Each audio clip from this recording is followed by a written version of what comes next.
Ecce homo est une locution latine tirée de la Bible, plus précisément de l'Évangile selon saint Jean. Durant la passion du Christ, après que Jésus a été amené devant Ponce Pilate, celui-ci est présenté à la foule du dehors. Il est écrit « Jésus vint alors à l'extérieur, il portait la couronne d'épines et le manteau de pourpre. Pilate leur dit « Ecce homo » voici l'homme. Mais cet homme, par quel bout le prendre ? Est-il certain qu'il soit là où on l'attend ?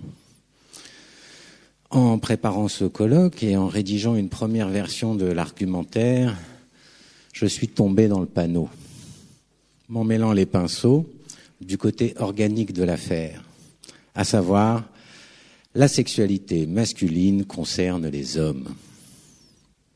Obnubilé par le pénis, j'en oubliais le b.a.-ba freudien, à savoir l'affirmation de la bisexualité. Après avoir passé plusieurs années à établir et articuler les 4 discours, Lacan aborde la question de l'écriture dans le séminaire de 1971 d'un discours qui ne serait pas du semblant. C'est à la fin de ce séminaire qu'on trouve la formule « Il n'y a pas de rapport sexuel ». Nous allons essayer de voir comment Lacan articule et soutient cette parole forte qui a marqué les esprits. Et je remercie Julien Faugeras pour l'occasion de m'avoir tendu la perche tout à l'heure.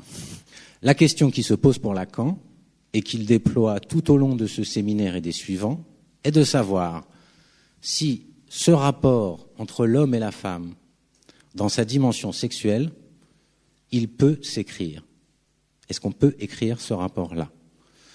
Est-ce qu'il peut s'écrire d'une façon logique qui rende compte de la fonction du phallus telle qu'elle vient d'être évoquée, en prenant en compte la question du semblant, de la jouissance, de la vérité et de la castration, et comme vous l'avez entendu, en se dégageant de l'organe. Pour explorer ce champ, Lacan part de la logique aristotélicienne des propositions. Donc, vous avez 4 propositions qui correspondent aux propositions aristotéliciennes. La première en haut à gauche, quel que soit x, alors on a une fonction phi de x.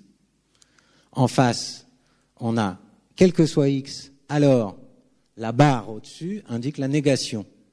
C'est la négation de la fonction f de x. En dessous, il y a des x pour lesquels on a f de x. Et enfin, à droite, il n'y a pas de x pour qui, il n'existe pas de x pour qui on est une fonction. Hein ? Donc, n'est-ce pas, hein ? C'est la logique des quantificateurs. Donc, ces formules-là, Lacan va les reprendre en se basant sur ces formules-là. Quel que soit x, alors on a une fonction f de x, ou bien il existe un x tel que f de x. Il va les reprendre en transformant, en déplaçant d'une part la barre de négation, et d'autre part en remplaçant le f de x qui désigne une fonction par phi de x, la lettre phi grecque qui désigne la fonction du phallus. C'est à partir de là, de cette impossibilité à écrire le rapport sexuel, que Lacan aboutit à la théorie des nœuds, qu'il va développer par la suite, articulant d'une nouvelle manière le réel, l'imaginaire et le symbolique. Je vais maintenant essayer d'illustrer cela avec quelques situations tirées de ma pratique clinique.